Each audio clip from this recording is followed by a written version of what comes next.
Chapitre 1. La vue depuis Hunter's Edge, c'était le genre de matinée qui étouffait à la fois les sons et les pensées, grises et silencieuses, avec la brume qui s'enroulait sur les pelouses vallonnées de Hunter's Edge et l'humidité automnale qui s'infiltrait jusqu'à la moelle de la terre. Une fine bruine collait aux haies comme un souffle sur un miroir, et les corbeaux s'étaient tus comme si les arbres eux-mêmes retenaient leur souffle. L'inspecteur Harold Finchley ajusta son chapeau pour se protéger de l'humidité et examina la maison devant lui. Un vaste manoir géorgien, à la grandeur défraîchie, situé en retrait de la route, derrière un portail en fer forgé et 2 lions de pierre patinés par le temps. Il avait appartenu à la famille Ashford, puis était passé au Devenish par mariage et par fortune. Désormais, il n'appartenait plus à personne. Le corps à l'intérieur avait changé cela. Il avait reçu l'appel juste après 7 heures. Tonton est mort, la voix avait dit, coupée, contrôlée, féminine, poignardée dans la véranda. Veuillez venir immédiatement. Finchley n'avait posé qu'une seule question. La porte était-elle verrouillée? Oui, elle avait répondu. De l'intérieur. Alors qu'il remontait l'allée de gravier, ses bottes craquant faiblement dans le silence, il s'étonnait du silence qui régnait. Un meurtre avait été commis dans la maison et pourtant aucun signe ne se faisait sentir. Pas de vagabondage de domestiques, pas de pas en courant, pas de cris. La grande demeure sommeillait comme si la tragédie n'était qu'un meuble de plus à polir et à préserver. La porte d'entrée s'ouvrit avant qu'il puisse frapper, révélant une jeune femme d'environ 27 ans.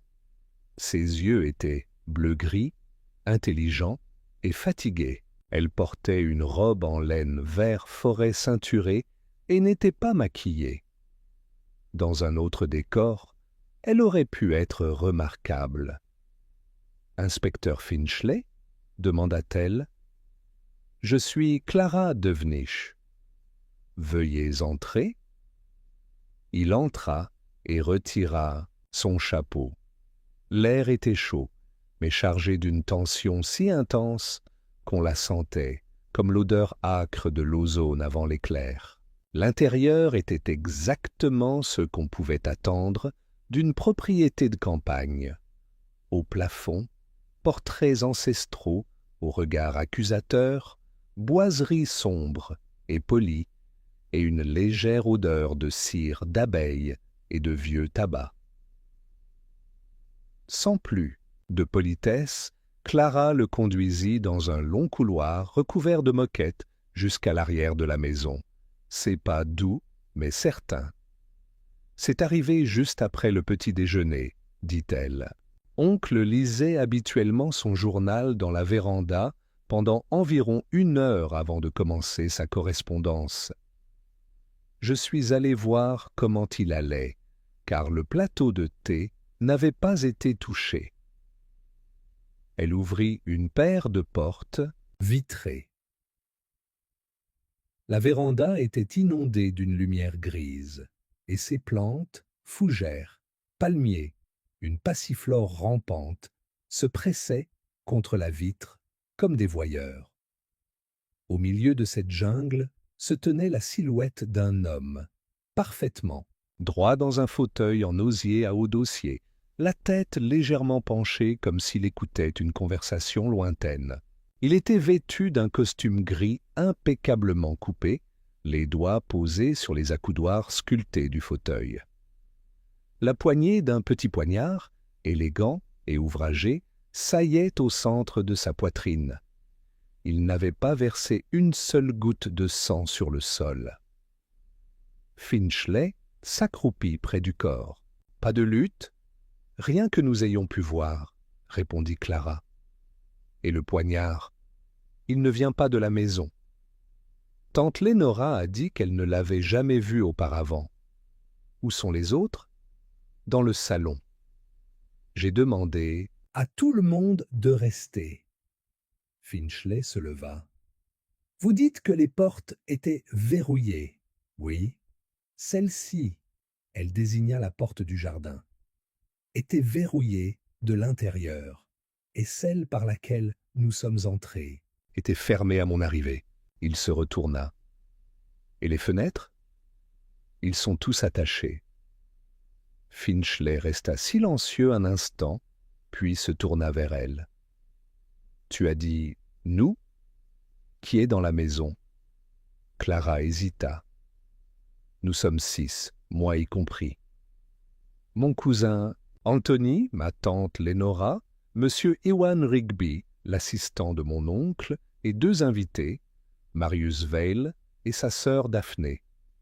Ils sont arrivés il y a 3 jours pour l'anniversaire de mon oncle. Il faisait la fête? Pas vraiment. Il aimait rassembler les gens. Finchley jeta un nouveau coup d'œil au cadavre.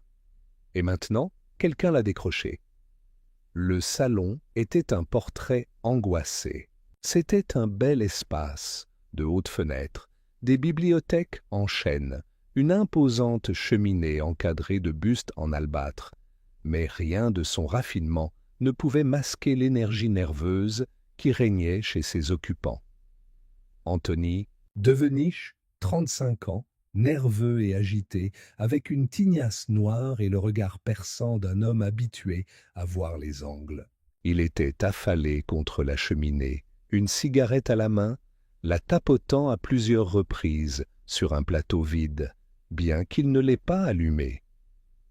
Tante Lénora était assise, raide, sur le canapé de velours, enveloppée dans un châle couleur prune qui accentuait sa mélancolie théâtrale.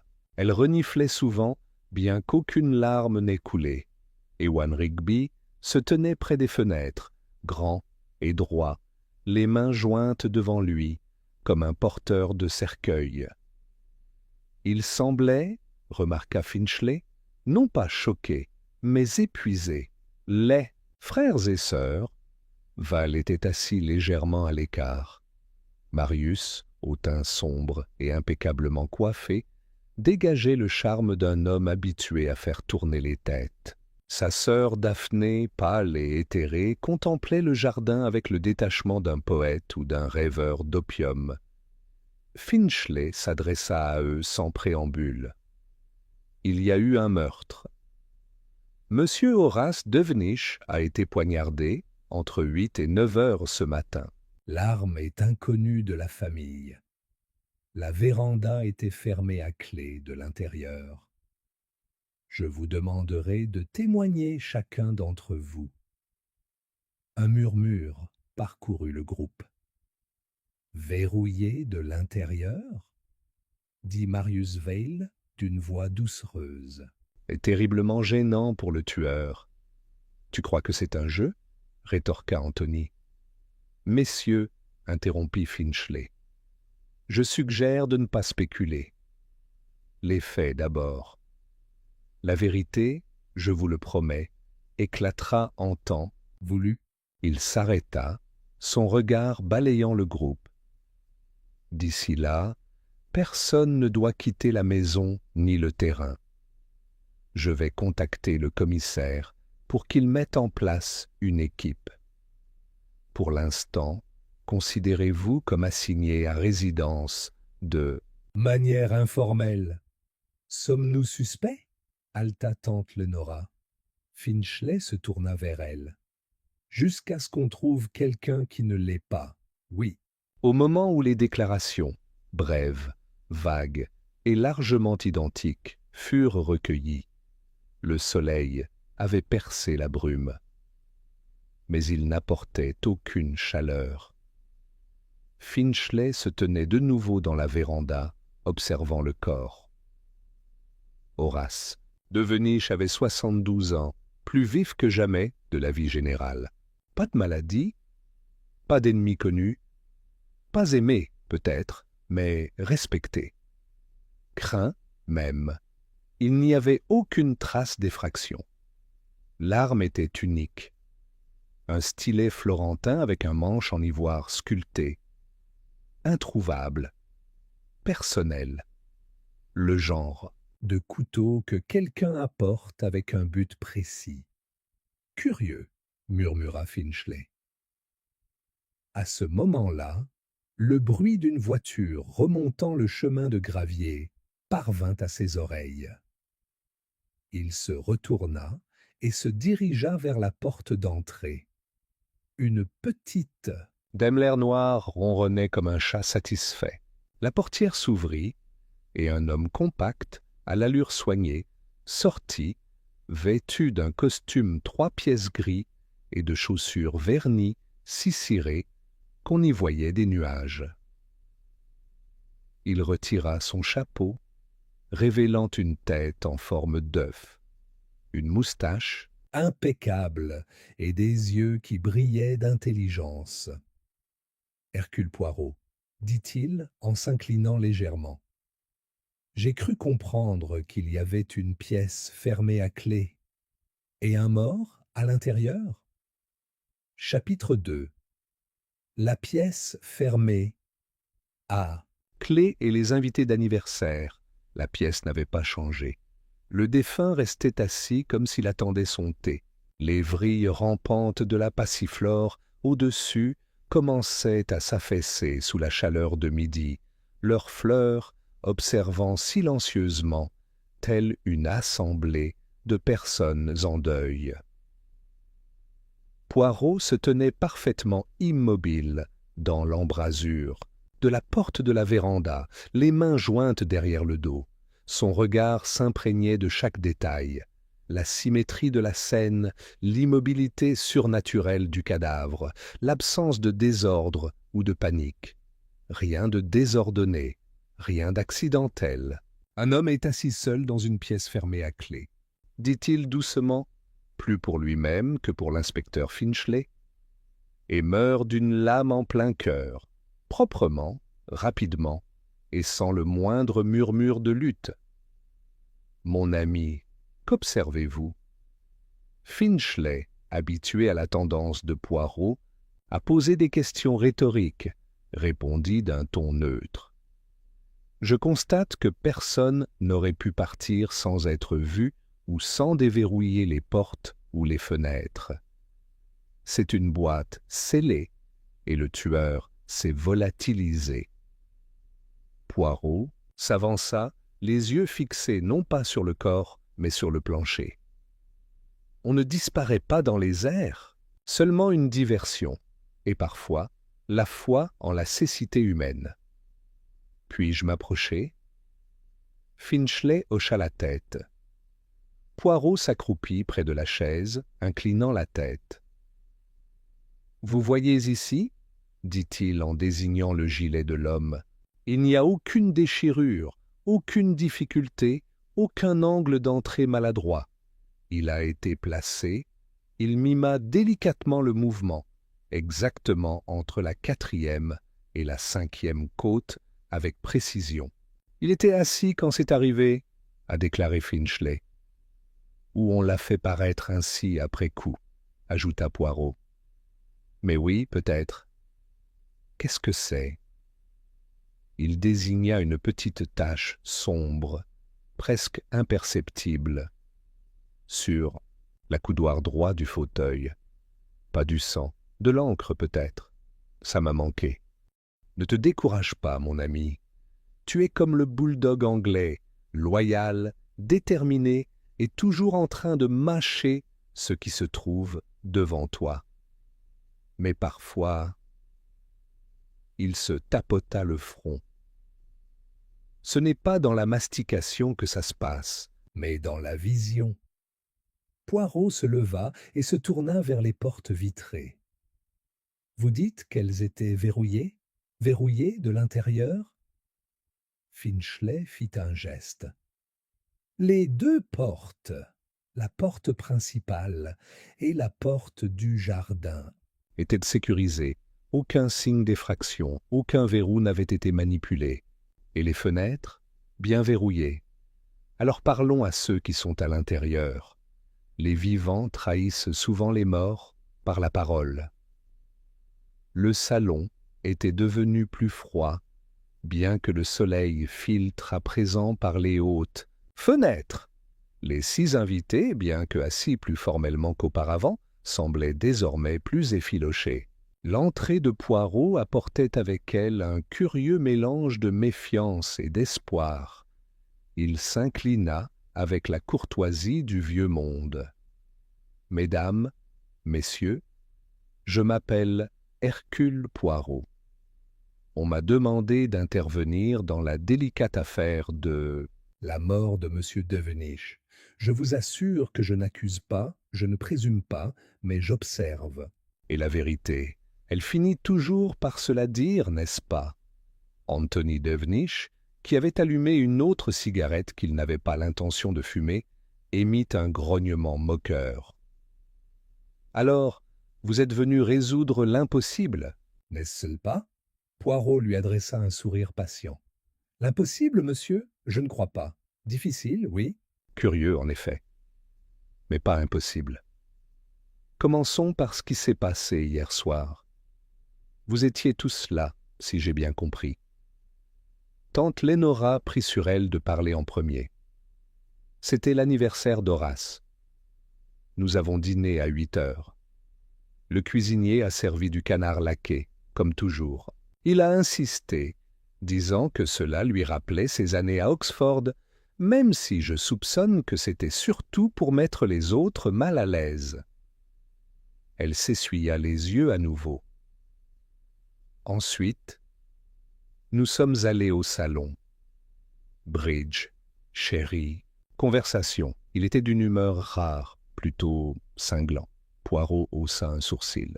Pointé du doigt, critique, dit Anthony. Il avait un talent pour ça. Planter le couteau dans la plaie, métaphoriquement parlant, même si je vois qu'il a finalement été pris à son propre piège. « Anthony !» s'exclama Clara. « C'était ton oncle. »« Oui, et une personne misérable, » répondit Anthony. Mais il n'y avait aucune rancune derrière ces mots, seulement de la lassitude. Poirot se tourna doucement vers Clara. « Mademoiselle, vous avez trouvé... » « Le corps ? Oui. Ce matin, vers 8h15. Tu es entrée seule ? » Elle hocha la tête. Il n'avait pas touché à son thé. J'ai frappé, puis j'ai ouvert les portes de la véranda. Il était assis là. Je n'ai même pas crié. C'était trop calme pour ça. Poirot lui adressa un léger signe de tête, approbateur. Et personne d'autre n'était réveillé. Madame Fitz, la gouvernante, était dans la cuisine. Les autres sont descendus après que j'ai sonné. Le regard de Poirot se posa sur Marius et Daphné Val. « Vous êtes des invités, n'est-ce pas? Qu'est-ce qui vous amène à Hunter's Edge ?»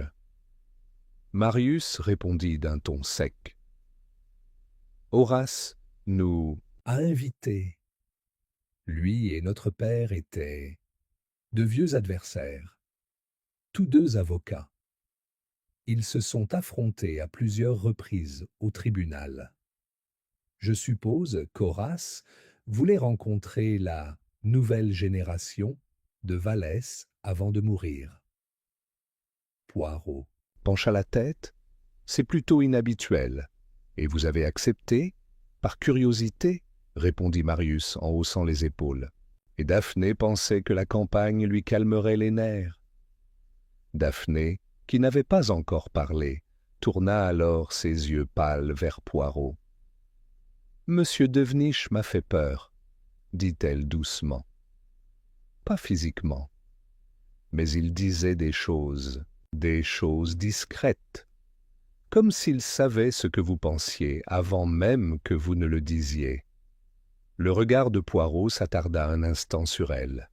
« Oui, dit-il, il avait le don de l'avocat pour la dissection. et celui du tueur pour la précision. Un silence s'installa, Poirot recula.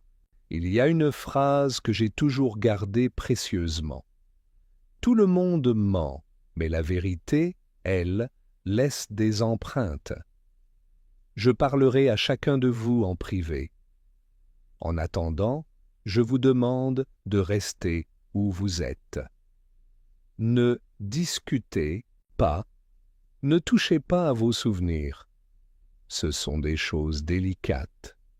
Lui et Finchley se retirèrent dans le bureau où feu Horace Devenish avait conservé sa bibliothèque et son secrétaire. La pièce sentait le vélin et la fumée de pipe. Poirot avançait lentement, ne touchant à rien, observant tout, la disposition des meubles, la position d'un tapis usé, une horloge qui sonnait avec une demi-seconde de retard. « Voyez-vous, dit Poirot, cet homme a vécu seul, mais avec précision. Rien n'est négligé ici. Tout est à sa place. Il en va de même pour sa mort. » Finchley était assis, raide, près du foyer. « Tu crois que c'était quelqu'un de proche ? » ?»« Je pense, dit Poirot, qu'un inconnu ne tue pas en silence et ne laisse pas une pièce fermée. Non, c'était intime, méthodique, peut-être planifié, peut-être impulsif, mais pas aléatoire. » Il se tourna vers Finchley. « Et le poignard ? C'est différent de tout ce qui se trouve dans la maison. C'est une antiquité, peut-être italienne. Il n'y a aucune marque de fabrique. Alors c'est le tueur qui l'a apporté ici. On ne tombe pas sur une telle chose par hasard. On la porte avec un but précis. » Le regard de Poirot se porta vers la fenêtre. « Nous devons comprendre, non seulement qui a souhaité la mort d'Horace Devenish, mais aussi qui a eu le talent de faire croire que la pièce l'avait tué. » Chapitre 3. L'assistant et le cabinet verrouillé. La brume matinale s'était dissipée à midi, révélant toute l'étendue du domaine. Des pelouses impeccables, un petit lac d'agrément et, au-delà, les bois denses qui encadraient la propriété, tel un rideau de théâtre. Mais le véritable drame, Poirot le savait, se jouait entre les murs polis de Hunter's Edge. La maison était à la fois une scène et un piège. Dans le salon, les 6 personnes impliquées dans l'affaire avaient été priées de rester. Le thé avait été servi sur un plateau d'argent, mais peu y avaient touché. Même les affectations de tante Lénora s'étaient apaisées, ses broches scintillant silencieusement tandis qu'elle fixait le vide. Poirot, ayant terminé son examen préliminaire de la véranda et du bureau, demanda à parler seul à M. Ewan Rigby, l'assistant du défunt. Ils se retirèrent une fois de plus dans le bureau. C'était une pièce curieuse, aménagée non pas pour le confort, mais pour le contrôle. Les étagères étaient remplies de livres de droit, de revues et de dossiers judiciaires. Pas de photographies, pas de récompenses, juste des volumes de jurisprudence et pas un seul portrait de famille en vue. Derrière le bureau, une armoire vitrée était fermée par une serrure en laiton. Ewan Rigby entra avec la raideur d'un homme se présentant à l'audience. Il avait la quarantaine, une tenue soignée, mais sans aucune élégance. Sa cravate était sobre, ses chaussures cirées, sa raie de cheveux tracée avec une précision mathématique. Il ne s'asseyait que lorsqu'on l'y invitait et gardait les mains jointes sur ses genoux, comme un collégien en confession. Poirot l'étudia un instant avant de parler. « Monsieur Rigby, je crois comprendre que vous travaillez pour Monsieur Devenish. Depuis combien d'années ? » « 9, répondit Rigby. « Je suis arrivé peu après son départ à la retraite. » Ah oui, il n'aimait pas avoir les mains libres, j'imagine. Non, monsieur, il est resté actif dans l'arbitrage et le conseil juridique privé. Il a parfois été consulté sur des procès difficiles en coulisses. Le décririez-vous comme bien-aimé? Les lèvres de Rigby se contractèrent. Respecté, monsieur Poirot. Poirot sourit doucement. Le respect. C'est un compagnon froid dans la vieillesse. Il préférait que ce soit ainsi. Il valorisait la précision, la discipline, l'ordre. Le regard de Poirot glissa vers l'armoire verrouillée. Et des secrets? Rigby se raidit légèrement. Il avait un sens aigu de l'intimité. La confidentialité n'est qu'un autre mot pour dire dissimulation, monsieur. Puis-je vous demander qui avait accès à ce meuble? Personne, dit Rigby. Seulement monsieur Devenish. Même moi, je n'avais pas le droit de l'ouvrir. Il gardait la clé sur lui en permanence, soit sur une chaîne autour du cou, soit dans le tiroir près de son lit. Poirot s'approcha du cabinet. Et maintenant? La clé n'est pas dans le tiroir. Elle n'a pas non plus été retrouvée sur lui. Poirot leva brusquement les yeux. Ah, curieux, n'est-ce pas? Un homme a été assassiné et la clé de son armoire privée a disparu. Sauriez-vous ce qu'elle contenait? Rigby hésita, puis secoua la tête. Seulement qu'il y conservait ses papiers personnels. Des notes juridiques, de la correspondance, quelques dossiers sensibles. Sensibles à qui? Pour d'autres, monsieur Poirot. Monsieur Devenish avait l'habitude d'accumuler ce qu'il appelait un pouvoir moral. Chantage? Rigby se hérissa. Pas au sens vulgaire du terme. Il a simplement conservé des choses qui pourraient servir à la justice plus tard, ou la vengeance. Silence. Poirot s'approcha et inspecta la serrure de l'armoire. Ce n'était pas une agression. La personne qui a ouvert savait ce qu'elle cherchait. La clé a été volée, soit avant le meurtre, soit après. Il se tourna vers Rigby. « Monsieur, où étiez-vous ce matin avant la découverte du corps? Je suis descendu juste avant que la cloche ne sonne. J'étais dans ma chambre, en train de lire. Seul? Oui. Personne ne peut le confirmer. Non. Et hier soir, après le bridge, j'ai pris ma retraite anticipée. Monsieur Devenish et moi avons eu un petit désaccord à propos d'une note d'enquête. J'ai préféré le laisser se calmer. Ce désaccord était-il sérieux? Rigby serra légèrement la mâchoire. Pas plus que d'habitude. Poirot a pris une note dans son journal de poche. Une dernière question. Votre employeur a-t-il mentionné avoir reçu des lettres inhabituelles récemment? Des messages anonymes? Des visiteurs inattendus? Rigby hésita, puis dit « Il y a 2 semaines, il a reçu une simple feuille de parchemin. Pas d'adresse de retour, pas d'écriture, juste un dessin. » Poirot leva brusquement les yeux. « Un dessin ?» Rigby hocha la tête.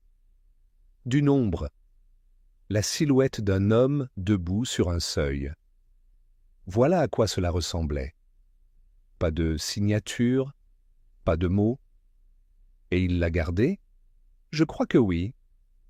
Il était peut-être dans le cabinet. Merci, monsieur Rigby. Vous avez été très précis.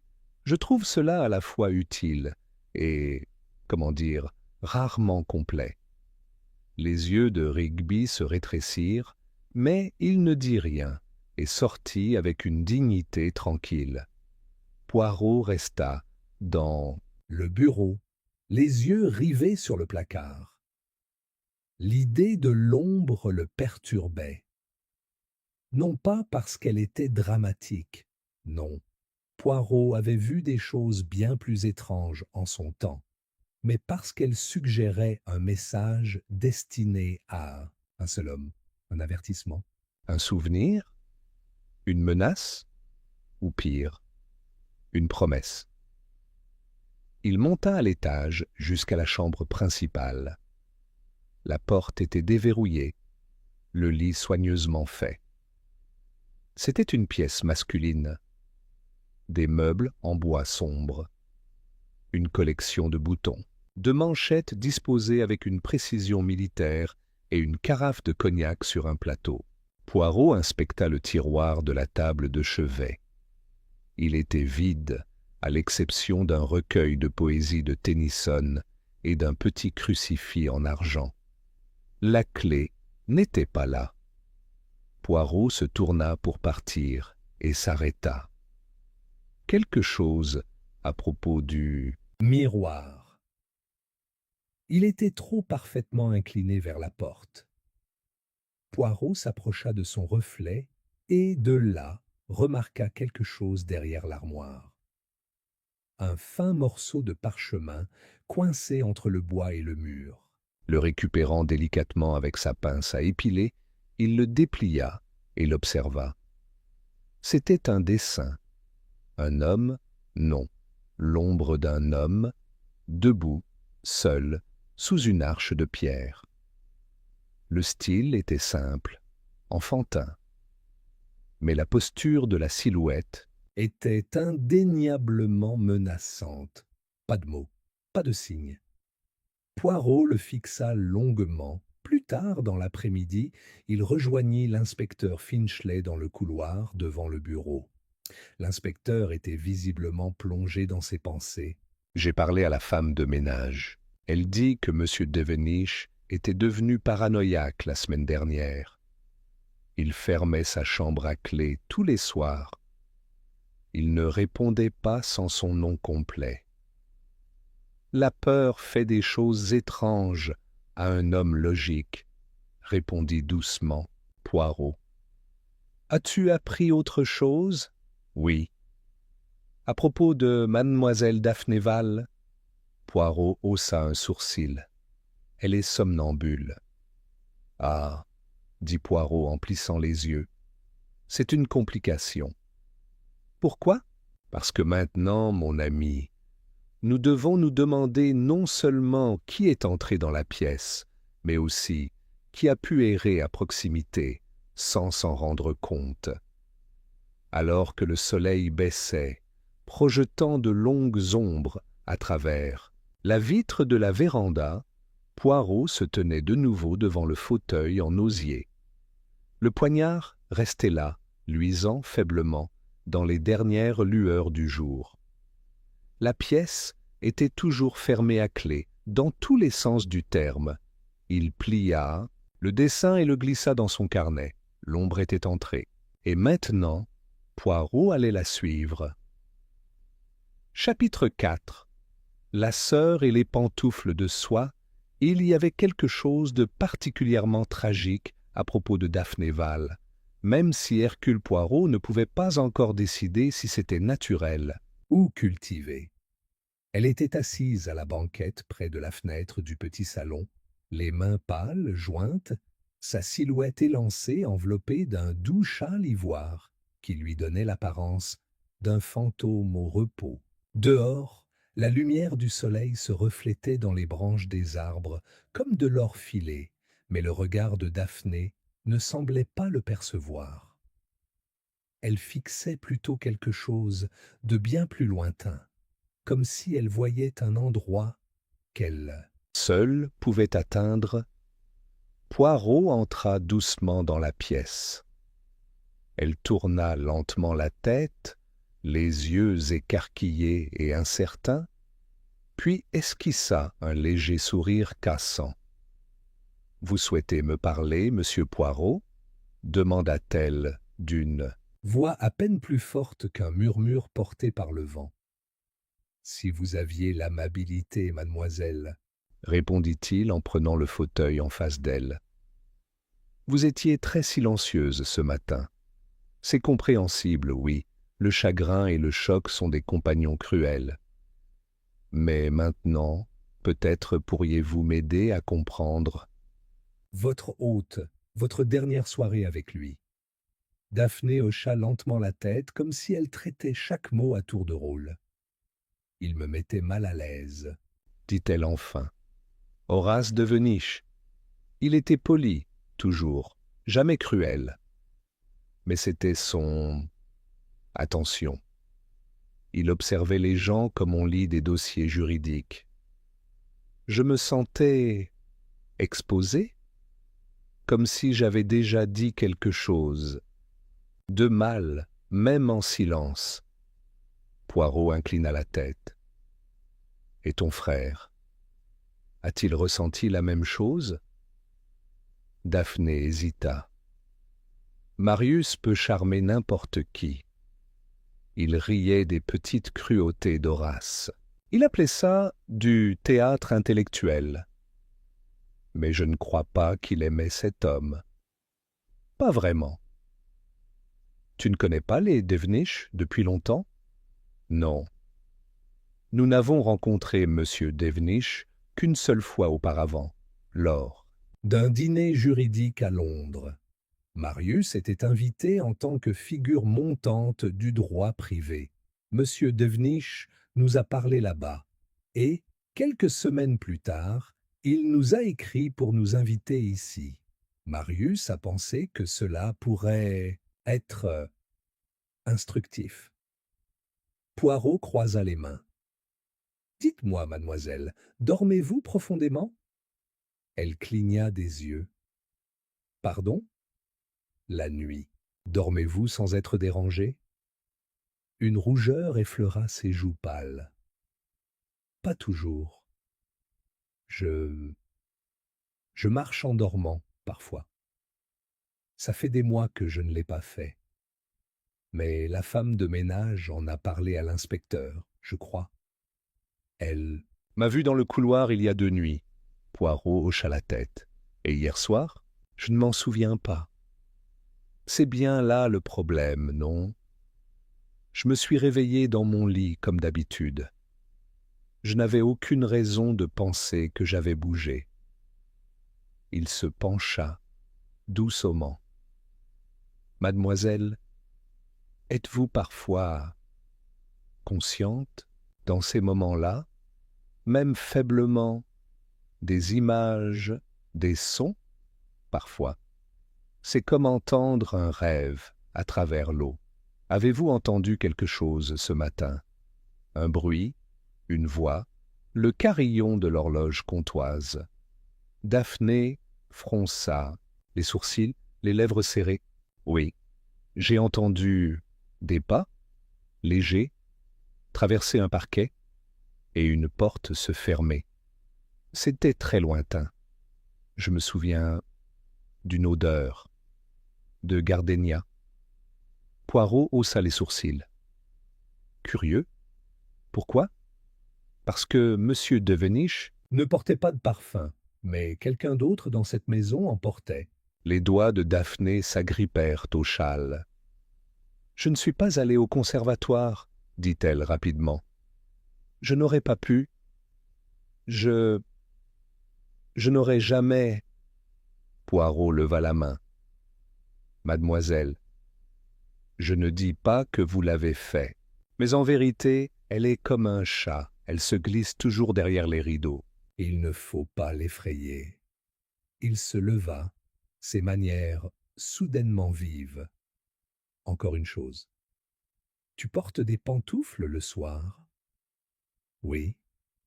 Puis-je les voir? Elle les récupéra sous une table basse. C'étaient des chaussures en soie douce, couleur ivoire comme son châle, légèrement brodé de fleurs. L'une d'elles, remarqua Poirot, avait une tache sombre sur la semelle. Merci, mademoiselle. Vous m'avez été d'une grande aide.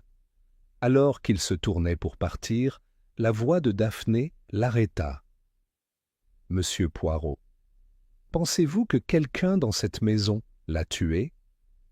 Il la regarda fixement.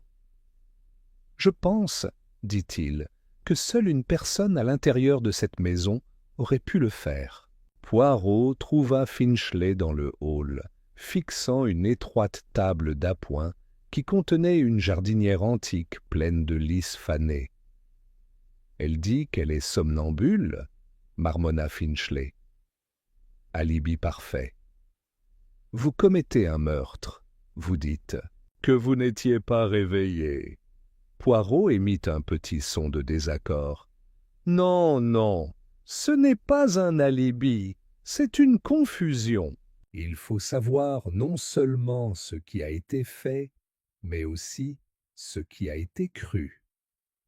Dites-moi, le personnel de maison, qu'ont-ils rapporté hier soir ?» Finchley a vérifié ses notes. La femme de chambre, Lily, dit avoir entendu des pas à l'étage entre minuit et 1 heure.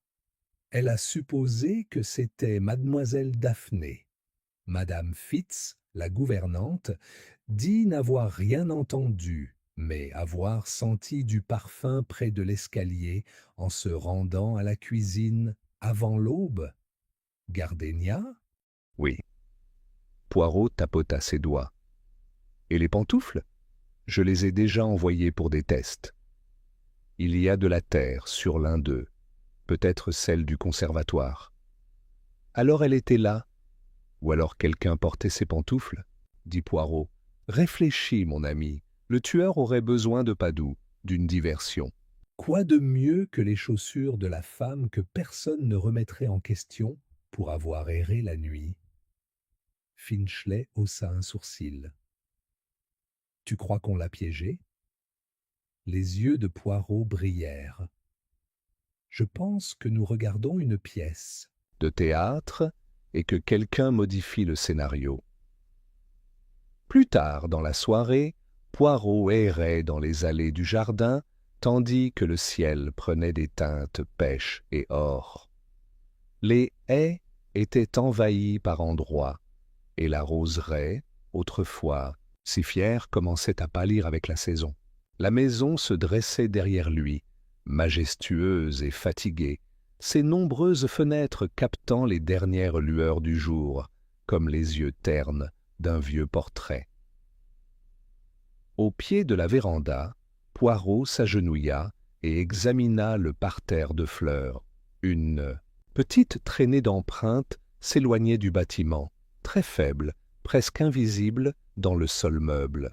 Mais Poirot les suivit attentivement, pas à pas, jusqu'à ce qu'elles disparaissent sous le cadran solaire. Il se retourna et regarda la paroi vitrée de la véranda. Si la pièce avait été verrouillée de l'intérieur, il n'y avait qu'une seule explication. Quelqu'un était parti et revenu, ou n'était jamais vraiment parti. Il sortit 1 mètre ruban de sa poche, l'un des nombreux objets apparemment inutiles qu'il transportait, et mesura la largeur des empreintes. Fine, peut-être féminine, mais pas certainement. Il se retourna vers la maison. À l'intérieur, le dîner était servi dans un silence froid et poli. Poirot, toujours ponctuel, arriva avec une certaine élégance en retard, non par manque de respect, mais pour voir ce que les autres diraient en son absence. « Monsieur Poirot, » dit tante Lénora, sa voix portant de l'autre côté de la table, « j'espère que vos investigations s'avèrent éclairantes. » « Ils commencent à projeter de longues ombres, » répondit Poirot. Anthony grogna. « Nous sommes tous prisonniers, ici. » Pas de réponse. Juste des soupçons. Poirot le regarda attentivement. Le soupçon est le miroir de la culpabilité, monsieur de Veniche. Certains reculent devant leur reflet. D'autres l'étudient de trop près. Clara, assise entre Daphné et Rigby, dit doucement: « As-tu trouvé la clé ?» La pièce devint silencieuse. Poirot plia sa serviette. « Non. » mais je crois que je le ferai. Et quand ce sera le cas, il me dira de quelle main il a eu peur. » Cette nuit-là, seul dans sa chambre d'amis, Poirot posa le dessin d'ombre sur le bureau à côté de lui. Il le fixa de nouveau. La silhouette se tenait devant une arche, mais ce n'était pas n'importe quelle porte. La forme lui était familière. Il ouvrit un livre de plans de maison que Finchley avait acquis aux archives du comté. C'était là l'arche du dessin. Il s'agissait d'une partie des ruines de l'ancienne chapelle, située à l'arrière du domaine, abandonnée depuis des décennies. Le tueur avait envoyé un message à Horace de Venice. Un lieu, une ombre, et peut-être, juste peut-être, un secret enterré avec lui. Chapitre 5. Les ruines et le mur, murmurant l'aube à Hunter's Edge, étaient teintés de givre. Les pelouses miroitaient sous un fin voile argenté et les arbres nus crépitaient faiblement dans le silence. Poirot, déjà réveillé, se tenait à la fenêtre de sa chambre d'amis, observant le jardin avec le calme d'un homme attendant le lever du rideau. Au moment où la maisonnée s'est réveillée, il avait déjà pris sa décision. Quelque chose l'appelait au-delà de la maison principale. Pas un bruit, mais un silence. Celui qui ne demande qu'à être rompu. Les ruines de la chapelle. La silhouette du dessin d'ombre avait été placée délibérément au pied d'une arche, non pas symbolique, mais d'une forme architecturale, spécifique. Poirot l'avait vue sur le vieux plan du domaine, à côté des plans de la maison principale. La chapelle en ruine n'avait pas été utilisée depuis plus de 80 ans, ses pierres étant désormais envahies par le lierre et le temps. C'est là qu'il commencerait. À 8h30 précises, Poirot et l'inspecteur Finchley quittèrent le chemin principal, passèrent la dernière haie taillée et pénétrèrent dans les terres envahies par la végétation de Hunter's Edge. Les ruines de la chapelle émergèrent lentement, telle une épave à moitié submergée par les ronces. Seule subsistait la façade squelettique, une arche brisée, quelques piliers survivants et un muret désormais recouvert de mousse rampante. Un oiseau surgit des arbres et survola les lieux à leur approche. « Pourquoi ici ?» demanda Finchley en resserrant son manteau. « Cet endroit est mort. » Les yeux de Poirot brillèrent. « Exactement. Et dans la mort, parfois, on parle plus honnêtement. » Il enjamba une pierre basse et s'approcha de l'arche. Elle se dressait haute, ancienne, dernier fragment encore debout de ce qui avait dû être autrefois une fière structure.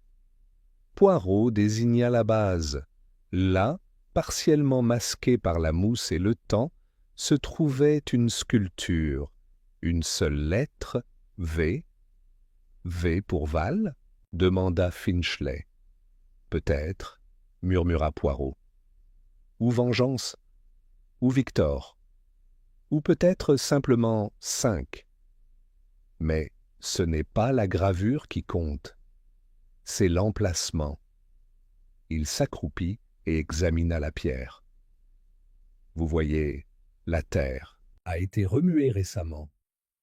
Des empreintes fraîches. » Finchley se pencha. Ça pourrait être des jardiniers, des animaux. Non, non, regardez l'espacement. Un homme se tenait là. Il se tenait là, toujours. Pendant un certain temps, son poids s'est enfoncé dans le sol. Poirot se retourna lentement. Et là, ce mur. Tu vois sa forme ? Finchley plissa les yeux. C'est courbé, exactement.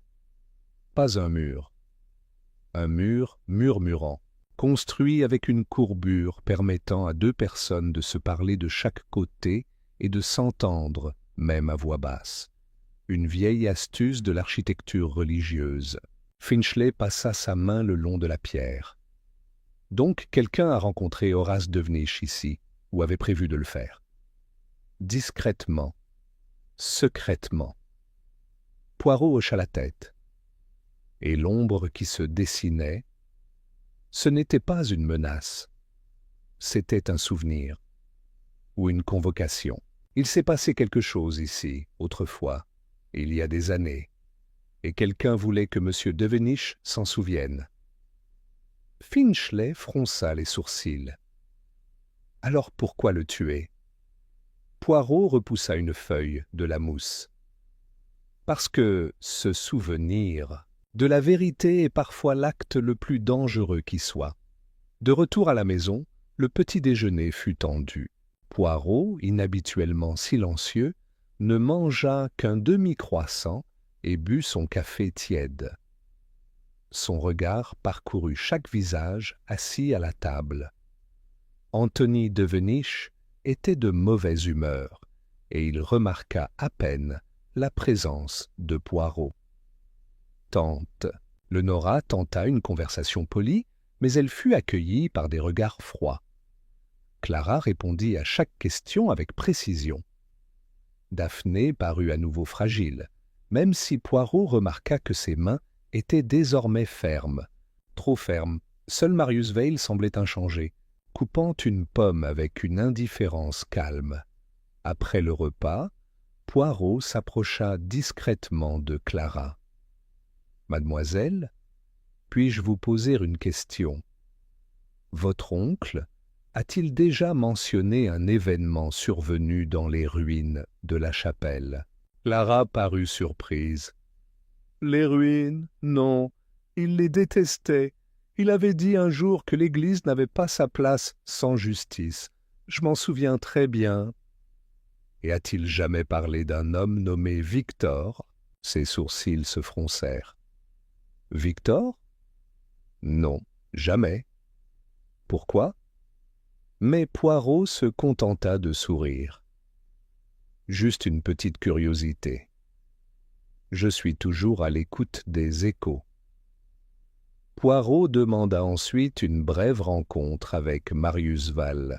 Dans la véranda, de tous les endroits, Marius entra, observant avec un détachement froid la chaise où Horace Devenish avait trouvé la mort. La tache de sang avait été nettoyée depuis longtemps, mais son spectre persistait dans son regard. « Monsieur Vail, dit Poirot, vous êtes un homme de loi compétent. Vous comprenez que les mots, surtout écrits, sont souvent plus dangereux que n'importe quelle arme. » Marius sourit faiblement. « Monsieur Poirot, m'accusez-vous de m'être coupé avec du papier ?» Poirot ne sourit pas. « Vous connaissiez Monsieur Devenish de la cour ? » « Ce sont nos pères qui l'ont fait, pas nous. Je n'ai rencontré Horace que 2 fois avant cette visite, et pourtant il t'a invité ici. Oui, je crois qu'il aimait voir le potentiel des jeunes esprits.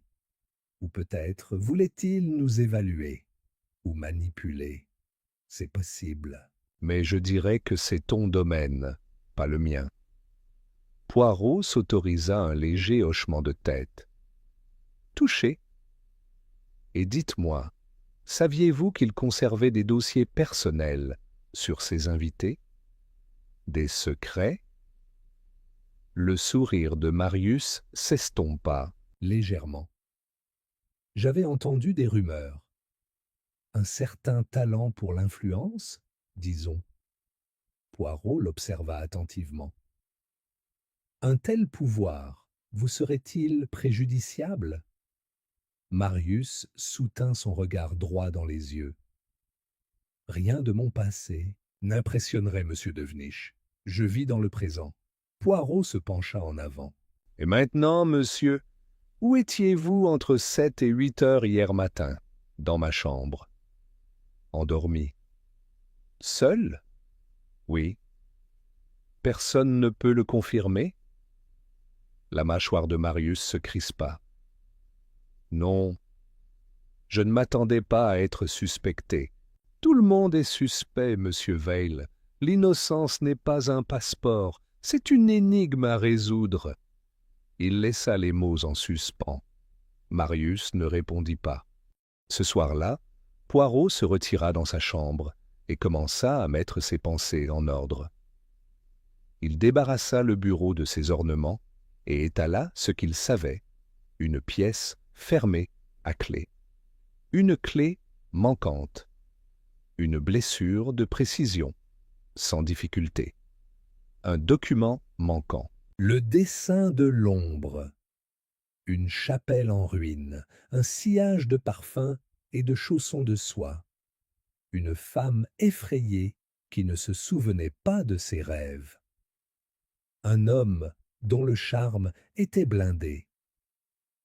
Puis, on frappe à sa porte, il l'ouvrit et trouva Clara, deveniche, pâle et grave. « Je me suis souvenu de quelque chose, » dit-elle. « Entrez, mademoiselle. » Elle était assise raide dans le fauteuil. « Il y a 2 nuits, avant le meurtre, je revenais de la bibliothèque après minuit. J'ai vu quelque chose. » Poirot se pencha en avant. « Oui, j'ai vu Marius. Il était près de la porte du jardin. On aurait dit qu'il essayait de l'ouvrir, discrètement. Et l'a-t-il fait? Je ne sais pas. J'avais peur.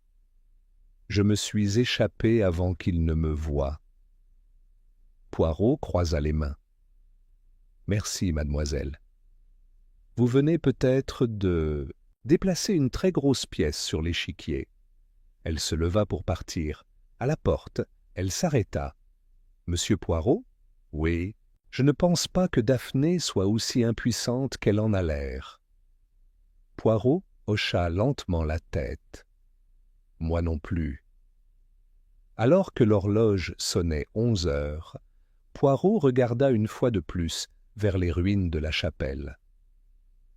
La vérité commençait à se dérober sous ses pieds. Des secrets, anciens et nouveaux, surgissaient de leur tombe. Et quelque part dans cette maison, le tueur observait, attendait. Mais Poirot, lui aussi, regardait. Et l'ombre, elle avait déjà commencé à prendre forme. Chapitre 6. Le gardénia et le loquet de vers l'air matinal étaient vivifiants et, pour une fois, le ciel au-dessus de Hunter's Edge était serein.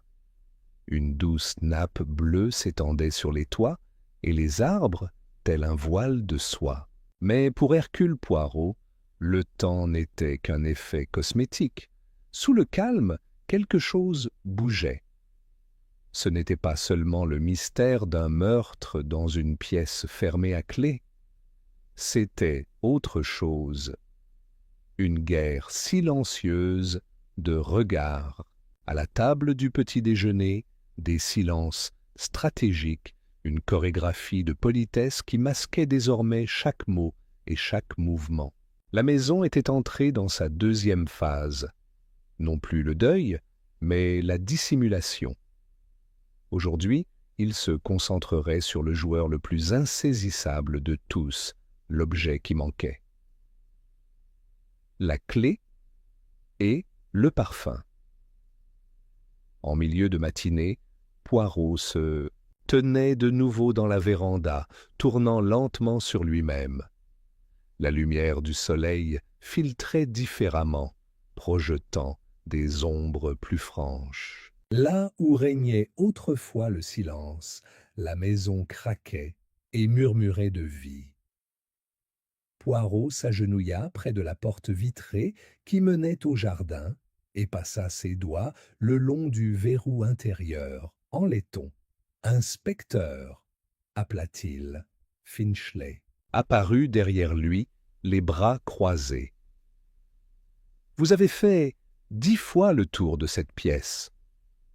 Vous avez trouvé votre meurtrier dans le lierre, n'est-ce pas? Poirot sourit faiblement. Non. Mais j'ai trouvé quelque chose sur lequel vos yeux n'ont pas voulu s'attarder. Il a pointé du doigt. Vous voyez le loquet ici, juste en dessous du pêne. Finchley s'accroupit. Oui, il n'est pas endommagé. Pas tout à fait. Observez. Une minuscule fissure dans le loquet intérieur. Très bien. Cela n'empêche pas la porte de se verrouiller, mais cela la renclôture de l'extérieur. C'est possible. Finchley cligna des yeux. Tu penses que le tueur est sorti par ici après le meurtre? Ou avant, dit Poirot. Peut-être ont-ils mis en scène le corps, ou remplacé quelque chose. Quoi qu'il en soit, la serrure était pas aussi sûre qu'il paraissait. On nous a fait croire que c'était une étanchéité parfaite, mais même la perfection ment. Il se leva et tourna son regard vers le coin de la véranda où un groupe de plantes tropicales se dressait dans de lourdes jardinières en pierre. Le sol sous elle était tapissé de mousse et d'écorce, soigneusement disposées pour retenir l'humidité. Et niché là, niché, ni caché, ni visible, se trouvait un mouchoir blanc froissé. Poirot le récupéra avec des pincettes. Un délicat carré de lin brodé légèrement humide, sans initiale, mais indéniablement parfumé. Finchley s'approcha. « Est-ce que... » Gardenia, dit doucement Poirot. Ils ont appelé la femme de ménage Lily pour l'interroger. Elle se tenait dans le couloir, nerveuse, et pinçant le coin de son tablier. « Je n'ai rien pris, monsieur, » dit-elle aussitôt. Poirot sourit doucement. « Non, non, mademoiselle, nous ne vous accusons pas. Nous vous demandons simplement qui dans la maison porte le parfum Gardenia ?» Lily se détendit légèrement. « Mademoiselle Daphné, monsieur, elle est la seule. Aucun des autres. Non, monsieur, pas madame Devenish, elle porte du violet. Clara ne porte pas de parfum du tout. » Poirot hocha la tête. « Merci, Lily. Une dernière question. Mademoiselle Daphné est-elle descendue cette nuit? » La fille hésita. « Je l'ai vue une ou deux fois, pas depuis des jours cependant. La dernière fois, c'était il y a 2 nuits. Elle était en robe de chambre, à la dérive. On aurait dit qu'elle était somnambule. Je ne l'ai pas dérangée. Où était-elle?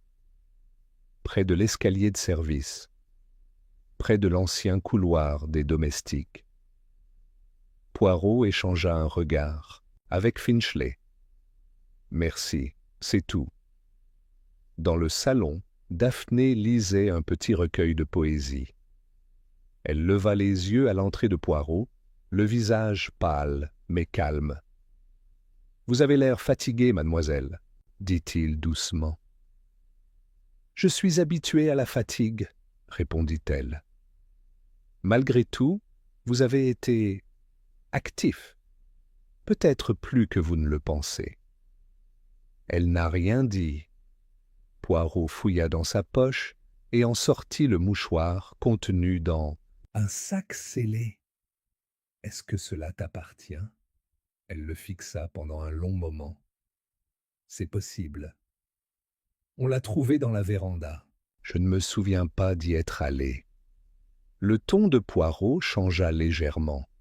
« Et pourtant, votre odeur était là, la même qui flotte dans le couloir, la même qu'un domestique sentait avant l'aube, la même que... » Il s'arrêta. La voix de Daphné était tendue. « Tu crois que je l'ai tué, n'est-ce pas ?» La réponse de Poirot fut calme. « Je crois, mademoiselle, que quelque chose nous est caché. » soit par vous, soit de vous. » Elle se leva brusquement. « Je ne voulais pas venir ici, » murmura-t-elle. Marius a insisté. Il a dit qu'Horace nous devait quelque chose. Mais, dès mon arrivée, j'ai eu l'impression que la maison me détestait. Poirot se leva avec elle. « Vous avez des souvenirs que vous ne souhaitez pas conserver. C'est clair. Mais soyez prudente, mademoiselle Daphné. L'esprit qui oublie trop bien laisse souvent son corps derrière lui. » Poirot trouva Marius Valle dans la salle de billard, en train de s'entraîner à faire une pause. « Je suppose que vous êtes venu me demander si je porte du parfum pour femme, » dit Marius sèchement. « Non, je suis venu vous demander ce que vous faites avec monsieur Devenish vraiment était. » Marius se redressa. « C'est audacieux. Le meurtre aussi. » Marius détourna le regard. « On voulait un dossier, d'il y a 20 ans. » Les yeux de Poirot se plissèrent. « Une affaire judiciaire ? » ?»« Un litige concernant la garde des corps, entre notre père et une femme nommée Eugénie Martel. L'enterrement a eu lieu discrètement. Monsieur Devenish a supervisé l'opération. Poirot resta silencieux un instant. « Et quel intérêt aviez-vous dans cette affaire ?» Marius soupira. « Daphné n'est pas ma sœur germaine, Poirot. Elle ne l'a jamais su. Notre père a eu une liaison... Eugénie, quand ça s'est terminé, il y a eu un enfant. Devenish a statué contre elle. Il lui a enlevé l'enfant. » L'esprit de Poirot s'éclaira. « Alors, Daphné ?» Marius hocha la tête. « Ce n'est pas ma sœur par alliance, pas par le sang. Mais elle fait partie de ma famille. Et M. Devenish le savait, il nous le rappelait constamment. » Poirot s'assit lentement sur le bord de la table. « Alors dites-moi, monsieur, votre sœur savait-elle la vérité ? Je le lui ai dit il y a 3 jours, après le dîner. Elle était anéantie. A-t-elle confronté M. Devenish ? Elle s'est tue. C'est sa façon de faire. Elle se replie. Elle recule. » Poirot resta silencieux un long moment. Puis, « Vous comprenez, bien sûr, que ce mobile vous entoure tous les deux. Non pas la vengeance, mais la honte et la reconquête de la vérité. » Le visage de Marius s'assombrit.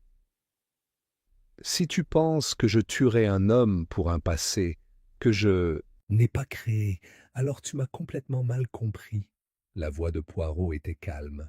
« Pas mal compris, monsieur, juste clarifié. » Ce soir-là, Poirot se rendit de nouveau seul à la véranda. La verrière scintillait dans la faible lumière, et le souvenir du sang semblait planer juste sous le plancher. Il se tenait devant la chaise, en osier. Le pêne avait été déplacé et réparé l'année précédente. La fissure dans le loquet pouvait exister depuis des mois, mais le défaut de la porte était désormais connu.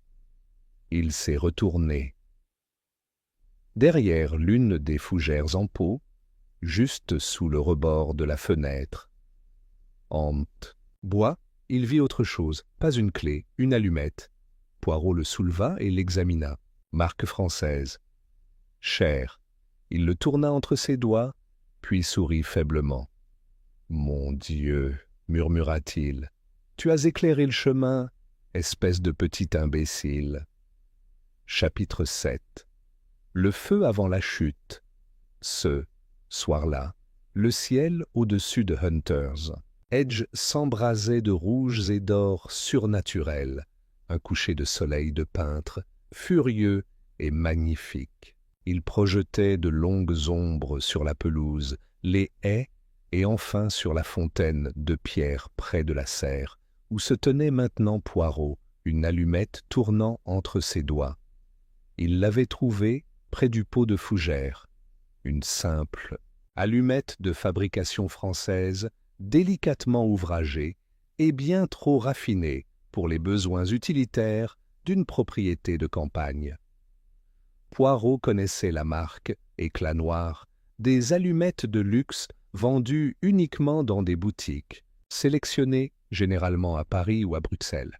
Le genre d'objet qu'un homme fier de son esthétisme emporterait dans un écrin en argent. Pas par exemple M. Horace Devenish, et probablement pas Daphné Val, ceux qui ne laissaient qu'un seul homme. La salle de billard était déserte lorsque Poirot entra, mais pas pour longtemps. Quelques instants plus tard, Marius Veil entra avec l'assurance d'un habitué du public. Sa cravate était desserrée, ses manches légèrement retroussées, image d'une élégance décontractée. Mais Poirot vit la tension dans ses jointures, le regard furtif de son regard. « Monsieur Val, » dit doucement Poirot, « puis-je vous offrir un moment d'honnêteté ?»« On est obligé ?» répondit Marius d'un ton léger en se versant un verre. J'appréciais plutôt l'ambiguïté. Poirot ne sourit pas. Au lieu de cela, il fouilla dans la poche de son gilet et en sortit l'allumette dans sa petite enveloppe à preuve. Marius s'immobilisa. « Je suppose que vous vous demandez où je l'ai achetée, » dit-il après une pause. « Je le sais déjà, le éclat noir comptoir chez Legrand à Paris. On vous a vu en acheter il y a 3 semaines. Par coïncidence, j'étais là aussi. Je remarque les petits détails. »« Et tu crois que j'ai utilisé celui-ci pour allumer un feu ?» demanda Marius, la voix toujours posée. « Je crois que tu l'as utilisé pour allumer une bougie. »« Une bougie ? Oui. »« Dans la véranda. Voyez-vous, les allumettes utilisées par M. Devenish étaient des allumettes de cuisine courantes. Celle que vous avez laissée est à vous, et une légère odeur de cire d'abeille persiste près de l'accoudoir du fauteuil en osier. » Marius détourna le regard. « Alors j'ai allumé une bougie. Pas vraiment criminel. » Poirot baissa la voix. « À moins que ce ne soit pour lire quelque chose, dans le noir. » Marius rit un instant, sèchement. « Tu crois que je suis entré, par effraction, pour lire des histoires aux cadavres ? Non. Je pense que tu es revenu pour récupérer quelque chose, et tu avais besoin de voir. » Le rire s'est éteint. « Je suis revenu, » dit Marius lentement, « parce que, je savais-il, tenait des dossiers. Je pensais que si je trouvais la clé du placard, j'en apprendrais davantage sur l'affaire, sur ma sœur, sur sa mère. Et toi ? Non, rétorqua Marius. Il était déjà mort, et la clé avait disparu. Poirot s'approcha. Vous admettez avoir été dans la véranda après le meurtre. Je l'ai trouvé, j'ai paniqué, je suis parti, c'est la vérité. Non, dit doucement Poirot, c'est Partiède la vérité. Mais que s'est-il passé avant? Pourquoi, monsieur Val, êtes-vous vraiment venu dans cette maison? Ni par curiosité, ni par politesse. Marius vida son verre. Pour la justice, dit-il froidement, pour une mère enterrée, sans son enfant. Plus tard, dans la soirée, Poirot se promena dans les jardins avec l'inspecteur Finchley. Les torches avaient été allumées, de rares lampes à huile, anciennes qui bordaient les allées principales du domaine et vacillaient au vent. « Tu le crois ?» demanda Finchley. « Je crois qu'il pense. »« Il dit la vérité, » dit Poirot. « Mais il omet ce qu'il ne veut pas savoir. »« Tel que ?» Sa sœur, répondit Poirot. Daphné en sait plus qu'elle ne veut bien l'admettre. Tu penses qu'elle a menti? Je pense qu'elle aurait tenu ce qui, dans cette maison, est presque la même chose. Ils tournèrent un coin.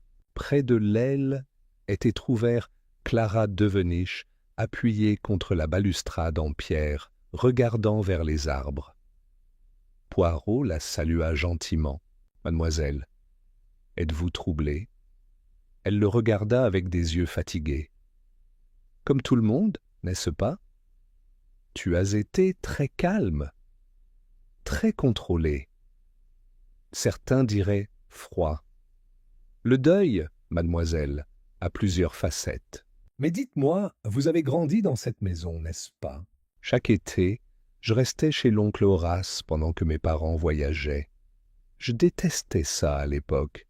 Je déteste ça encore aujourd'hui. Poirot pencha la tête. Pourquoi? Elle hésita. Il m'a fait peur. À cause de ce qu'il a dit? Non, à cause de ce qu'il savait. Horace Devenish collectionnait les secrets comme les timbres. Il posait des questions auxquelles aucun enfant ne devrait répondre. Il avait cette façon d'observer les gens. On se sentait décapé. Poirot attendait. Clara dit doucement. Il m'a dit quelque chose l'été dernier. Juste une phrase. Je ne l'ai jamais oubliée. Qu'est-ce que c'était? Elle baissa les yeux. Tu regretteras plus ce que tu as fait à ton cousin que ce que tu t'es fait à toi-même. Le regard de Poirot s'aiguisa. Quel cousin? Mais Clara ne répondit pas. Elle fit demi-tour et retourna vers la maison. Cette nuit-là, Poirot demanda l'accès au couloir des domestiques, un passage étroit et sinueux qui passait derrière les chambres principales et reliait l'ancienne cuisine, l'arrière-cuisine et l'escalier du grenier. Peu d'invités connaissaient son existence. Il le parcourut lentement, percevant les courants d'air, la poussière, les échos, et tout au fond, au-dessus de l'arrière-cuisine, il trouva le vieux monte-plat. À l'intérieur, posé au fond, se trouvait un seul objet, une clé en laiton, polie, non marquée. Vieux Poirot le tint à la lumière de la lampe et sourit sinistrement. « Voilà, et whispered. Le fantôme a laissé son empreinte. Le fantôme a laissé son empreinte. » Chapitre 8. La clé qui ne devrait pas être trouvée. La clé de laiton reposait dans la paume de Poirot, scintillant faiblement à la lumière de la lampe comme une pièce de monnaie remontée d'un puits antique. Elle était plus lourde qu'il ne l'aurait cru, polie par le temps, son arc courbé en un motif de fleurs de lys orné, un style populaire en Angleterre, il y a un demi-siècle, mais inhabituel sur les clés modernes. C'était incontestablement vieux, mais plus important que l'âge était bu. Et Poirot, debout seul dans l'étroit couloir des domestiques derrière l'office, savait exactement où se trouvait cette clé. Pas seulement dans une serrure, mais dans la main de quelqu'un. Au lever du soleil, il se tenait de nouveau dans le bureau d'Horace Devenish, face à l'armoire vitrée restée fermée depuis le meurtre. La poussière sur l'étagère avait été soulevée. Rigby avait affirmé que Devenish gardait toujours la clé à 2 endroits, autour de son cou ou dans le tiroir à côté de son lit. Pourtant, il n'y en avait eu aucun. Cela avait été caché, pas égaré, pas oublié. Caché, Poirot prit une inspiration et inséra la clé. Cela s'est transformé en une résistance d'une vieille promesse. L'armoire s'est ouverte avec un clic. À l'intérieur, des rangées soignées de chemises noires, reliées par un ruban, quelques enveloppes portant la mention « personnel ». Et au centre, posé seul sur un plateau de velours, se trouvait l'original dessin d'ombre. Poirot le souleva avec précaution. Pas de mots, pas de marque. Juste la silhouette austère d'un homme sous l'arche de la chapelle en ruine. Un souvenir, un avertissement, ou les deux. Mais les dossiers étaient bien plus révélateurs. Ils portaient des initiales CD, AD, DV, MV, ER, LD clair. Antoine, Daphné, Marius, Ewan Rigby, Lenora Devenish, un ensemble complet, Finchley, entra dans le bureau juste au moment où Poirot dénouait le ruban du dossier marqué CD. « J'ai trouvé la clé, alors ?» dit Finchley en regardant à l'intérieur. Où était-elle? Dans la cage du monte-plat, au bout du couloir. Des domestiques. Finchley haussa un sourcil. Jeté? Non, dit Poirot en ouvrant la première page. Abaissé, caché. Caché là où personne ne regarderait. C'est la dernière erreur du tueur. Finchley expira lentement. Alors, qu'est-ce qu'il y a dedans? Observation. Lettre. Extrait de témoignage. Monsieur Devenish, semble-t-il, se prenait pour un collectionneur de péchés, un fin connaisseur de la culpabilité. Il tendit à Finchley une feuille du dossier CD. On pouvait y lire « Clara Devenish, 1923 lettres de confession, écrites mais non envoyées. Contenu, confession d'avoir frappé son cousin Anthony avec une cravache à l'âge de 13 ans, ce qui lui a fracturé la main. Dissimulé par les parents. Cause présumée des douleurs nerveuses chroniques d'Anthony. Clara croit que la vérité est cachée. Elle est source de culpabilité. Finchley cligna des yeux. « Mon Dieu! Ce n'est qu'une blessure d'enfance, » dit Poirot. Mais pour Clara, c'est la racine d'une honte lente et silencieuse, et pour Horace, la laisse parfaite. Finchley tendit la main vers le dossier suivant. D.V. Daphné. Val, 1928 acte. De naissance attribuée à Eugénie Martel, Paris.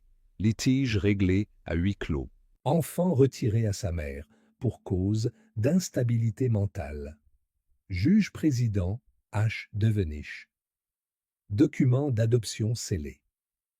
Daphné n'a jamais rien dit. Risque psychologique élevé en cas de révélation sans précaution. Finchley l'a lu 2 fois. Il le savait. Il a présidé le procès qui l'a séparé de sa mère. Poirot hocha la tête d'un air sombre, et il conserva le dossier dans ses archives privées. Finchley est passé au dossier suivant. A.D. Anthony Devenish. 1929 dettes de jeu réglées en secret par son oncle. 3000 Rs. Remboursés par la vente forcée des terres familiales. Anthony s'irrite de l'emprise de Devenish. Il l'a menacé verbalement, par plaisanterie et par colère. Lettre au bookmaker interceptée par le personnel de la maison. Devenish en a conservé une copie. Poirot murmura. Chacun avec un mobile, et aucun sans savoir que les autres étaient également pris au piège. Finchley ouvrit le dernier dossier. Urgence. Mais c'était vide. Les deux hommes se regardèrent. Poirot whispered « C'est curieux ». Finchley hocha la tête. « Il l'a enlevé. » « Ou quelqu'un d'autre l'a fait, » dit Poirot. Après le meurtre, au milieu de la matinée, Poirot avait convoqué une réunion privée avec Ewan Rigby dans le bureau. L'homme avait l'air tiré, encore plus émacié que d'habitude, son sang-froid se fissurant sur les bords. « Tu as demandé à me voir, dit-il, la voix coupée. Poirot fit un geste vers l'armoire ouverte. Les dossiers, monsieur, chaque invité, chaque parent, leurs secrets préservés comme de vieux vins. Les yeux de Rigby se posèrent sur les dossiers, puis s'éloignèrent rapidement. Sauf le tien, dit Poirot. Rigby ne dit rien. Saviez-vous que votre dossier avait disparu? Non, dit Rigby prudemment. Sais-tu ce qu'il y avait à l'intérieur? Non. Poirot se leva et se dirigea vers la fenêtre. Monsieur Rigby, vous travaillez pour Monsieur Devenish depuis 9 ans. Vous étiez le seul autorisé à entrer dans ses appartements privés. Vous connaissiez l'agencement de... La maison, les serrures, les usages. Le ton de Rigby s'est durci. Tu m'accuses? J'observe, monsieur. C'est mon art. Les épaules de Rigby se crispèrent. Je ne l'ai pas tué. Le regard de Poirot s'aiguisa. Alors peut-être pourriez-vous me dire où se trouve le clé. Il était conservé dans l'armoire, car je ne l'ai trouvé ni dans le tiroir, ni sur lui, mais dans le monte-plat. Rigby finit par perdre son sang-froid. Je ne sais pas, je le jure. Il a dû le déplacer. Poirot ne dit rien. Puis, doucement, Tu le protégeais? Ou tu protégeais quelqu'un d'autre? La voix de Rigby était un murmure. J'ai brûlé mon propre dossier. C'est ce que tu veux entendre, n'est-ce pas? J'ai trouvé la clé après sa mort. Je suis entré dans le bureau. J'ai vu mon nom dans ce placard. Et j'ai paniqué. Je ne savais pas ce qu'il avait écrit. J'avais pour l'effacer. Poirot s'avança. Tu l'admets? Oui. Poirot hocha lentement la tête. Alors vous devez aussi admettre qu'en agissant ainsi, vous avez trafiqué une scène de crime et vous êtes donné l'impression d'être coupable. Rigby s'affala sur une chaise. Je ne l'ai pas tué. Non, répondit Poirot. Mais vous craignez d'avoir des raisons de le faire. Ce soir-là, Poirot demanda à tous les membres de la maison de se réunir dans le salon. Un silence s'abattit sur les invités lorsque le détective entra. Debout près de l'âtre, les doigts serrés, il scruta la pièce du regard, tel un juge. attendant le silence. Mes amis, commença-t-il, le moment approche où le meurtrier parmi nous sera révélé. Quelques halètements. Daphné tressaillit visiblement. Poirot poursuivit. J'ai trouvé la clé qui ne devrait pas être trouvée. J'ai lu les secrets qui ne devraient pas être écrits. Et j'ai vu les ombres passer silencieusement. Derrière, les portes verrouillées. Il s'est tourné vers chaque invité à tour de rôle. Pour vaincre Horace Devenish, il a fallu plus que de la haine. Il a fallu une opportunité et connaissance.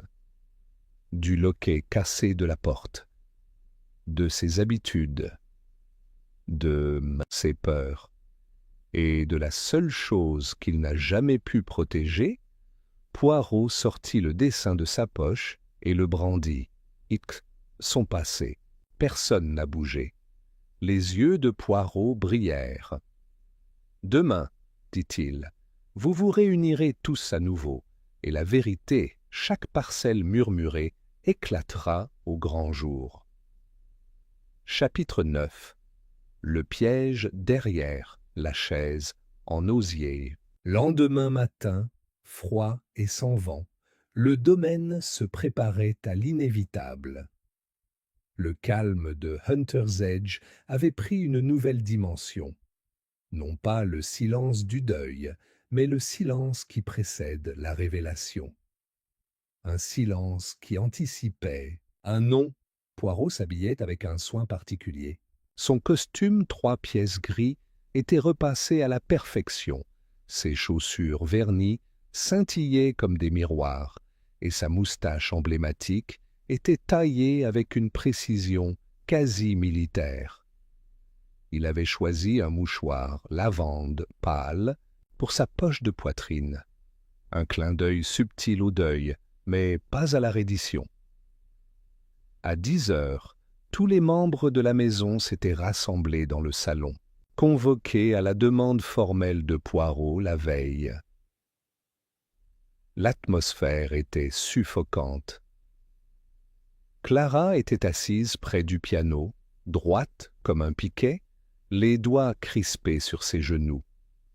Anthony se prélassait près de la cheminée, une cigarette éteinte, entre les doigts, la mâchoire serrée. Tante Lénora s'essuya les yeux avec un mouchoir déjà humide, l'éclat de ses broches terni par la tension.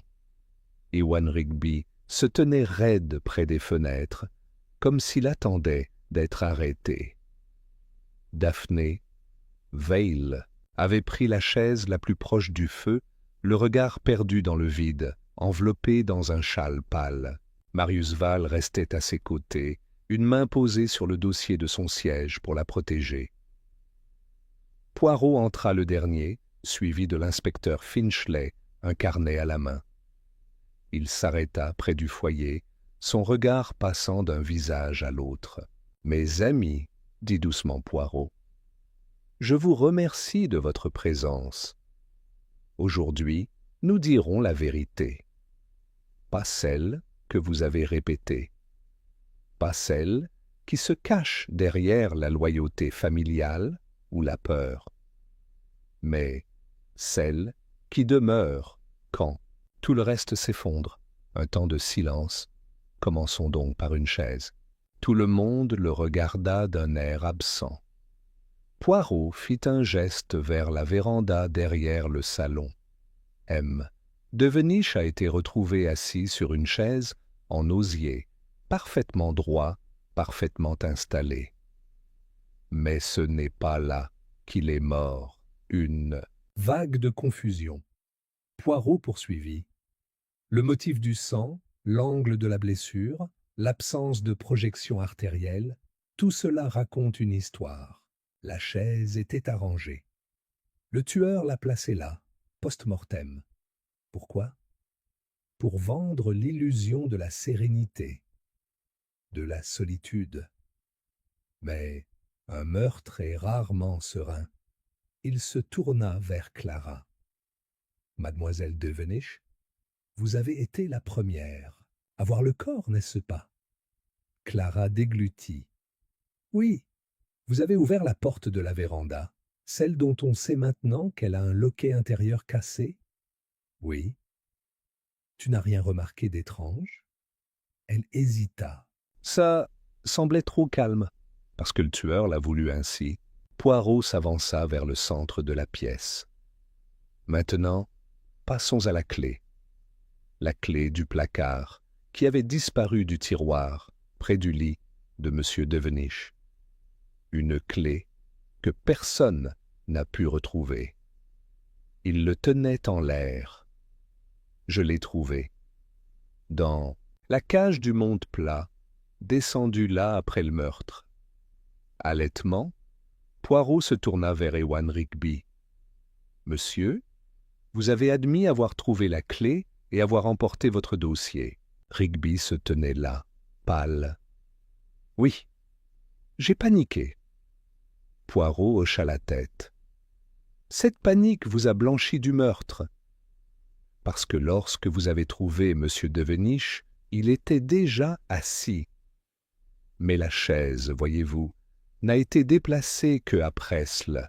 Corps a été nettoyé. » Rigby parut stupéfait. « Alors qui ?» Poirot leva un doigt. Le véritable tueur connaissait l'existence du placard.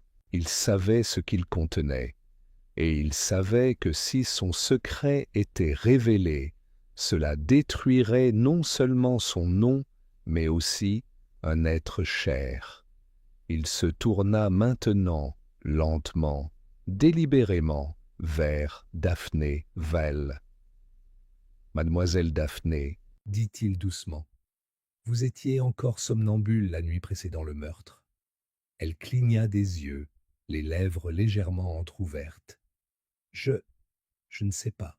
mais quelqu'un a utilisé vos mouvements, votre parfum et même vos pantoufles, pour cadre-toi. Ils ont marché sur ton chemin. Ils ont laissé ton odeur. Ils ont planté ton mouchoir. Daphné regarda soudain Marius, perplexe. Mais pourquoi? La voix de Poirot s'adoucit. Parce que, chère mademoiselle, votre frère voulait vous protéger, même si cela impliquait de jeter temporairement des soupçons sur vous pour dissimuler ce qu'il avait fait. Marius se leva lentement. Tu as tort. Poirot hocha poliment la tête. Non, je ne le suis pas. Dois-je vous raconter ce qui s'est passé? Il se tourna alors vers le groupe, sa voix devenant plus forte. Marius Vell est venu dans cette maison non pas en invité, mais en mission. Il avait découvert la vérité sur la naissance de Daphné. Elle avait été enlevée à sa mère sur le jugement d'Horace Devenish en personne. Une affaire close et secrète. Marius voulait Des réponses. Il voulait se venger. Le visage de Marius était de pierre. Il a fouillé la chambre de M. Devenish 2 nuits avant le meurtre, mais n'a rien trouvé. Ainsi, ce matin-là, il s'est levé avant l'aube et est entré dans la véranda par la porte du jardin. Le loquet cassé lui a permis de fermer le verrou. De l'extérieur d'un simple geste, Poirot brandit alors les allumettes scellées dans sa pochette de preuve. Il a apporté une allumette, il a allumé une bougie, et il a affronté Horace Devenish. Poirot s'avança. Peut-être n'avait-il pas L'intention de le tuer. Peut-être s'agissait-il d'une lutte. Peut-être M. Devenish s'est-il moqué de vous, disant que l'enfant méritait d'être enlevé. Peut-être vous a-t-il dit que la mère de Daphné était devenue folle. Poirot marqua une pause. « Mais vous avez frappé. » La bouche de Marius se serra, mais il ne dit rien. Poirot poursuivit. « Vous l'avez poignardé, proprement. Vous avez étudié l'anatomie. Le couteau était à vous, un couteau italien, un cadeau, conservé dans votre trousse de voyage. » La voix d'Antony rompit le silence. « Alors pourquoi déplacer le corps ?» Poirot se retourna. Parce que Marius savait qu'il avait besoin de temps. Il devait cadrer la scène. Il lui donna un air paisible. Il nettoya le sol avec une serviette retrouvée plus tard, sous les marches du jardin. Puis il remit le corps sur la chaise. Il se glissa dehors. Il retourna dans sa chambre. Il attendit. Poirot se tourna vers Daphné. « Et à ton réveil ce matin-là, tu te souviens avoir entendu des pas, une porte, Gardenia. Tu étais près de la scène, mais tu ne l'avais pas tué. Et Marius pensait que si la faute t'était imputée, il serait facile de la rejeter plus tard. La confusion lui donnerait l'occasion de détruire les dossiers. Daphné se tenait debout, regardant son frère. Est-ce vrai? Marius la regarda, son sang-froid finissant par craquer. Il a ruiné sa vie, dit-il doucement. Il détruit elle. Notre mère est morte seule, folle, honteuse. Et il était assis dans cette maison, comme un dieu. Il regarda Poirot. Je n'avais Rien prévu. Je l'ai vu là-bas ce matin-là et j'ai craqué. Poirot hocha lentement la tête. et vous avez presque réussi. Mais la culpabilité, monsieur, c'est comme une allumette. Elle laisse toujours une odeur. La salle resta silencieuse lorsque l'inspecteur Finchley s'avança et posa une main sur l'épaule de Marius Vail. Il ne résista pas.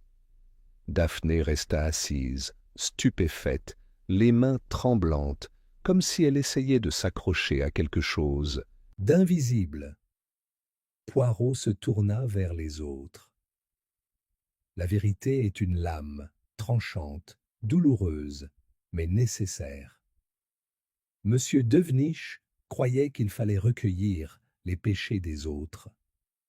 Finalement, ce sont les siens qui l'ont condamné. Il Se dirigea vers la fenêtre, contemplant les jardins et au-delà, la chapelle en ruine. L'ombre est entrée seule, oui, mais le passé, lui, ne revient jamais.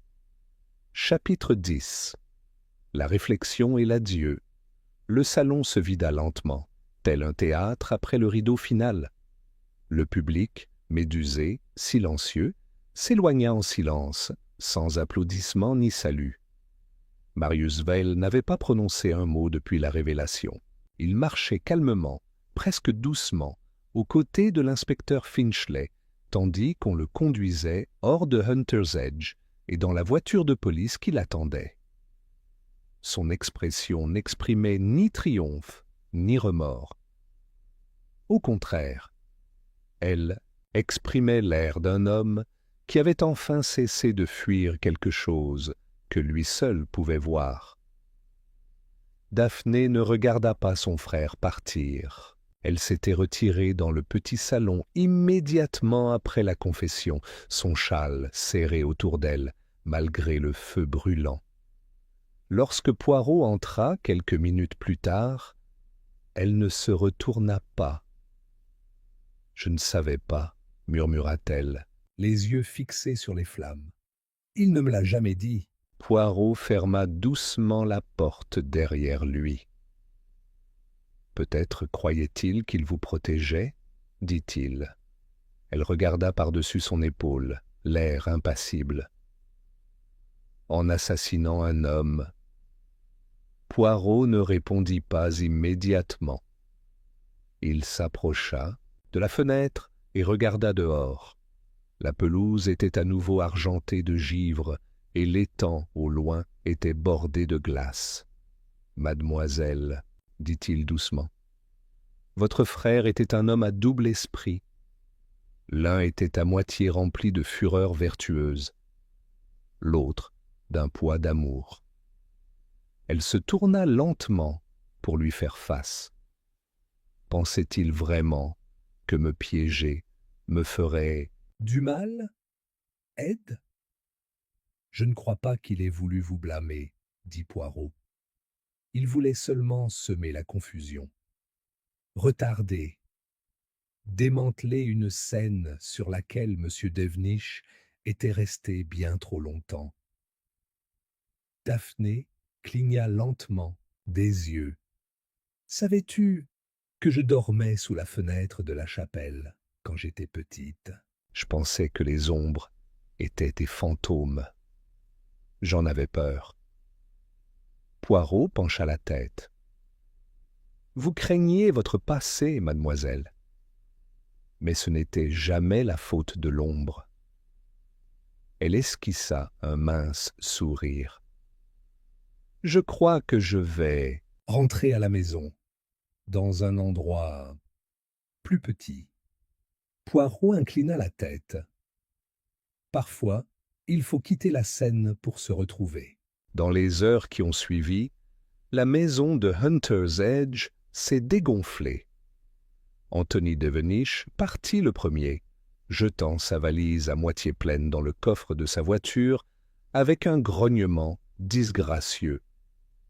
Il ne dit pas au revoir à Poirot et ne croisa pas le regard de Clara, qui se tenait silencieusement dans le couloir, les bras croisés. Tante Lenora le suivit peu après, ses sanglots désormais plus calmes, plus théâtraux, comme si elle aussi en avait assez de la comédie. Clara s'attarda. Elle s'approcha de Poirot dans l'entrée, où il se tenait debout, inspectant une paire de chiens Staffordshire en porcelaine sur une étagère. C'est vraiment fini?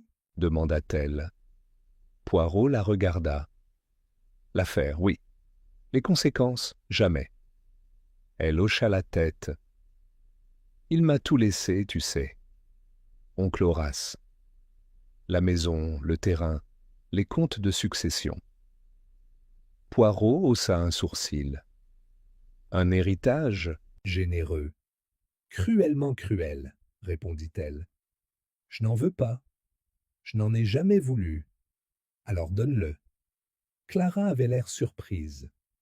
À qui? À ceux dont Horace Devenish a volé la voix, à ceux dont il a effacé les noms. Vous détenez désormais le pouvoir qu'il détenait autrefois, mademoiselle. La question est, saurez-vous l'exercer mieux? Elle l'étudia un instant. Puis il hocha la tête, et il s'en alla. Poirot a passé sa dernière heure dans la véranda.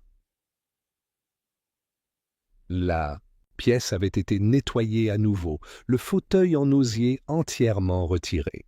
De nouveaux lys avaient été placés dans les grands vases en verre, et le parfum du gardénia, faible, fantomatique, persistait dans les coins comme une phrase inachevée. Il se tenait là où se trouvait autrefois la chaise, les mains jointes derrière le dos, et regardait par la fenêtre vers la chapelle, en ruine.